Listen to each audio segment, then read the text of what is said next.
The live TV, सच सबसे आगे। नमस्कार, मैं हूं रंजीत झा और आप देख रहे हैं the live TV. Chandrababu Naidu और नीतीश कुमार के सहयोग से नरेंद्र मोदी तीसरी बार प्रधानमंत्री बन चुके हैं। एनडीए सरकार के शपथ ग्रहण समारोह को आप सबने देखा भी होगा, लेकिन जैसे ही शपथ ग्रहण समारोह हुआ है उसके बाद सोशल मीडिया पर एक वीडियो काफी तेजी से वायरल हो रहा है और इसमें यह देखा जा रहा है कि चंद्रबाबू नायडू से कांग्रेस के संकट मोचक और चाणक्य कहे जाने वाले साउथ के बड़े नेता डीके शिव कुमार की मुलाकात हो रही है।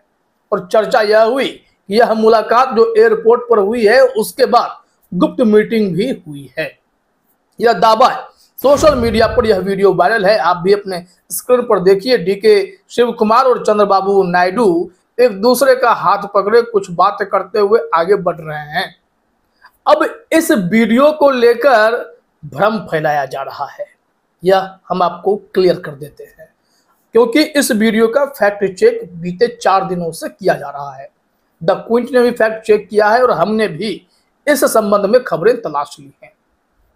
दरअसल यह वीडियो पुराना है, यह वीडियो 28 दिसंबर 2023 की है, यह वीडियो अभी की नहीं है।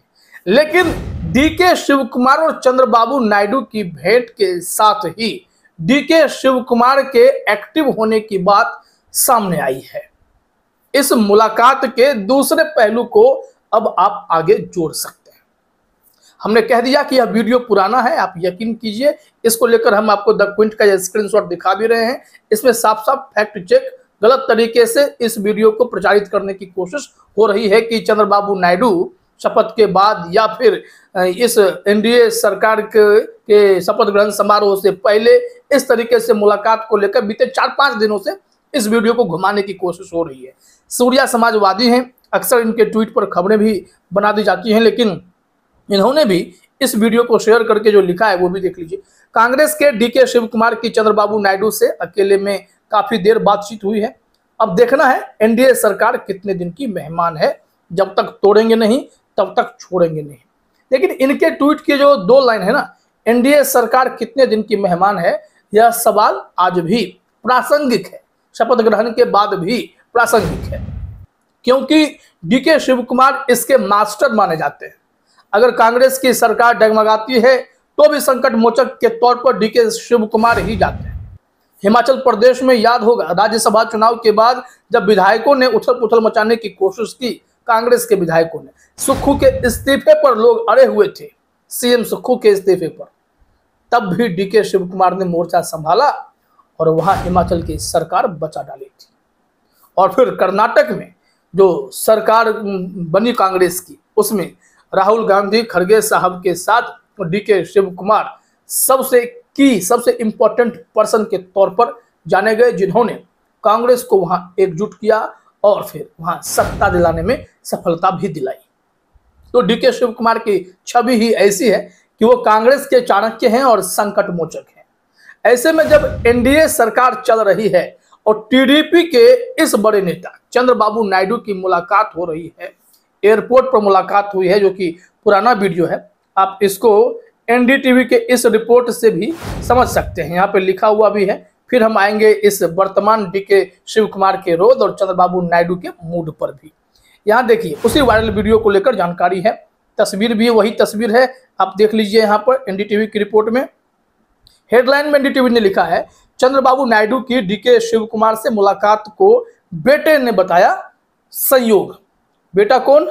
नारा लोकेश, जो लगातार मोदी सरकार को चेतावनी दे रहे हैं कि आपने जिसे तुष्टीकरण कहा है ना, मुस्लिम रिजर्वेशन को, हम उसे सामाजिक न्याय मानते हैं, आप गलतफहमी में ना रहें।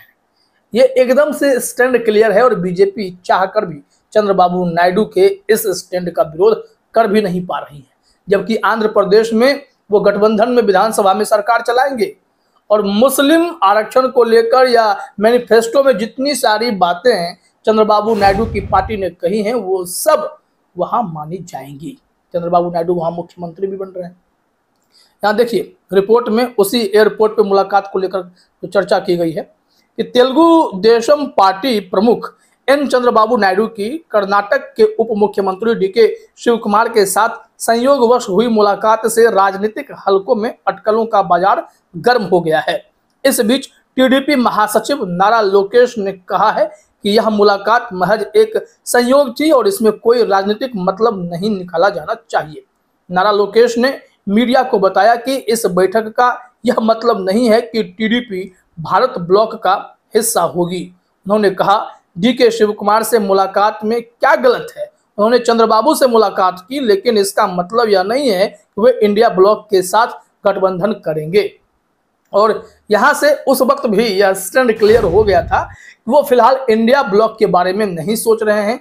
यह एक संयोगवश मुलाकात थी। कहा जा रहा है कि सेम एयरपोर्ट पर इसलिए मुलाकात हो गई क्योंकि जो डीके शिव कुमार हैं कांग्रेस के स्थापना समारोह में शिरकत करने जा रहे थे और चंद्रबाबू वहीं उनसे टकराए। फिर अब जब दो बड़े नेता मिलते हैं तो थोड़े ना मुंह फेर के चले जाएंगे। मुलाकात हो रही थी। हाँ, अब यह है कि डीके शिव कुमार क्या आगे चलकर परेशानी खड़ी कर सकते हैं एनडीए के लिए, तो इसका जवाब आप एक हाँ के तौर पर ले सकते हैं, क्योंकि टीडीपी स्पीकर का पद अभी भी चाहती है। तेलुगु देशम पार्टी ने यह क्लियर किया था कि उन्हें कम से कम 4-5 मंत्रालय दे दीजिए। मंत्रालय 2 ही मिले, वो भी एक फुल कैबिनेट है, एक एमओएस मिला है। इससे नायडू साहब संतुष्ट नहीं होंगे, ना ही नीतीश कुमार संतुष्ट हैं। इन लोगों की डिमांड भी थी, ईडी वाला मंत्रालय चाहिए, यानी फाइनेंस मिनिस्ट्री चाहिए। अब सरकार उन्हें कौन सा मंत्रालय देगी इसके लिए तो देखना होगा, लेकिन जो अभी तक डिपार्टमेंट मिला है, दोनों बड़े नेताओं को, दोनों बड़े गठबंधन सहयोगियों को 2-2 मंत्रालय मिले हैं। एक फुल कैबिनेट है और एक एमओएस मिला है। अब ऐसे में सवाल यह उठ रहा है, क्या टीडीपी कोई खेल कर सकती है? जी हाँ, इतिहास तो रहा है।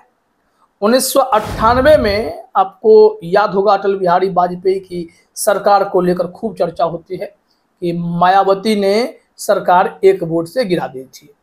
270-269 में कांटा फंसा था और उस वक्त जो स्पीकर थे बाल योगी साहब टीडीपी से थे। लल्लन टॉप ने उस पर एक रिपोर्ट प्रकाशित की थी और यह रिपोर्ट बहुत अच्छी रिपोर्ट है कि भाई उस वक्त अगर टीडीपी चाह लेती तो वाजपेयी जी की सरकार बच सकती थी। अब क्या नरेंद्र मोदी वही चीज दोहराएंगे कि टीडीपी के किसी बड़े नेता को स्पीकर बना दें, 16 सांसदों में से किसी एक को स्पीकर बना दें? अगर बना देंगे तो क्या गारंटी है कि यहाँ जो सरकार बहुमत के आंकड़े को एकदम किसी तरीके से मैनेज कर पा रही है गठबंधन सहयोगियों के साथ मिलकर, वो आगे चलकर साथ रहेंगे? मान लीजिए नीतीश कुमार कन्नी काट लेते हैं और भी उनके साथ जो छोटे छोटे दल हैं वो कन्नी काट लेते हैं, तो एनडीए अल्पमत में आ जाएगी। और उस वक्त कहीं फ्लोर टेस्ट की बात हुई और विश्वास प्रस्ताव आ गया, तब क्या होगा? ऐसे परिस्थिति में कदम फूंक कर चलना होगा।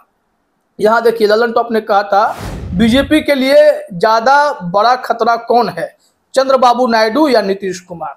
नीतीश कुमार सीधे दल बदल देंगे, लेकिन चंद्रबाबू नायडू एकदम से सत्ता में बिठाकर पटकते हैं। ऐसा उनका इतिहास रहा है, रिकॉर्ड रहा है।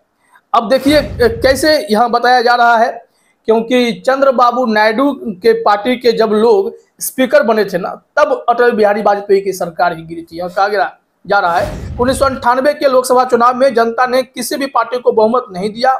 बीजेपी को 181 सीटें मिली थी और कांग्रेस को 141 सीटें। कांग्रेस नेता सोनिया गांधी ने राष्ट्रपति से मिलकर सरकार बनाने से मना कर दिया। सोनिया ने राष्ट्रपति के.आर. नारायण से कहा कि उनके पास नंबर नहीं है, और फिर उस वक्त मामला जो है एकदम से घूम गया था। ठीक है, अटल बिहारी वाजपेयी ने कहा ठीक है हम बनाएंगे सरकार। फिर क्या हुआ, वाजपेयी जी ने तमाम दलों को इकट्ठा किया और सरकार बनाने के लिए वो आगे आ गए। स्पीकर का पद चला गया टीडीपी के पास। जीएमसी बाल योगी को उस वक्त सरकार में ये बनाया गया कि भैया आप स्पीकर हैं, चलिए आगे बढ़ते हैं। लेकिन फिर वहां से हुआ क्या कि ये सरकार गिराने में यही लोग आगे आ गए थे। इस रिपोर्ट में कहा जा रहा है, जहां मैं देख पा रहा हूं कि कहा जा रहा है कि ट्रस्ट वोट से 1 महीने पहले गमांग ओडिशा के मुख्यमंत्री बने थे, लेकिन उन्होंने लोकसभा से इस्तीफा नहीं दिया था। जब फ्लोर टेस्ट की बारी आई तो गमांग संसद पहुंच गए। सत्ता पक्ष की तरफ से इसका विरोध किया गया। गमांग वोट करेंगे या नहीं, यह फैसला स्पीकर को लेना था। अध्यक्ष बाल योगी ने लोकसभा के सेक्रेटरी जनरल एस गोपालन से इस विषय पर सलाह मांगी। गोपालन ने एक पर्ची लिखकर बाल योगी को दी। बाल योगी ने पूरा मामला गोमांग के विवेक पर छोड़ दिया। गोमांग ने सरकार के खिलाफ वोट किया और एक वोट से अटल बिहारी की सरकार गिर गई। टीडीपी नेता बाल योगी अगर गोमांग को वोट देने के अधिकार से वंचित कर देते तो पक्ष और विपक्ष दोनों के बराबर वोट पड़ते। ऐसे में आखिरी मत स्पीकर का होता और सरकार बच सकती थी, मगर ऐसा हो नहीं सका। तो इस तरीके से आप जानते हैं कि सरकार वहां कैसे गिरी थी।